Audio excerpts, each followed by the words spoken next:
What I feel pretty confident about in San Diego is that core of research institutions and the people in those institutions who have no desire to go anywhere else. There are a lot of people who'd like to come here, and we need to make that as attractive as we can. But that's where the ideas really come from.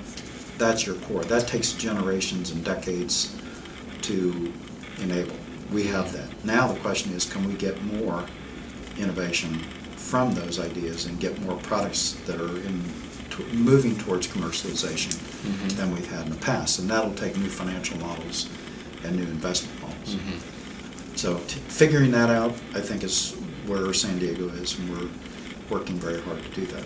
It's interesting to me that as we've studied these traded economies, and we've been talking about this with the Chamber and EDC and Connect now for the past year, the military is quite innovative. And we're learning a lot from the uniformed military about innovation and their needs for innovation. And we're talking about the next wars are not going to be the conventional type wars, they're going to be cyber wars. And that's a totally different approach to thinking about the military. We're involved in that with technology.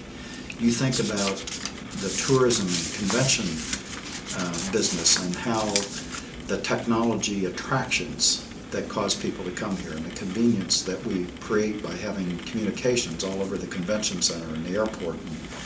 And, those are all things where technology is intersecting with that. We have many, many medical conventions here, where we bring people in just because it's a medical hub.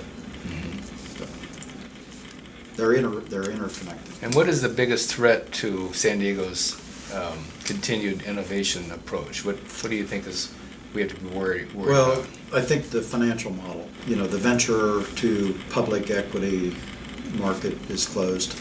So how do we figure out how to do this differently? And we've discussed that a bit. So we're very focused on that in the near term.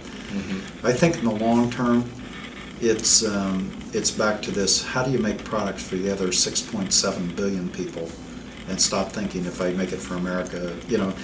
I joke often as a young product manager, we have two lines on our forecast: U.S. market, ROW, rest of world. And it was 50-50. Well, that doesn't work anymore.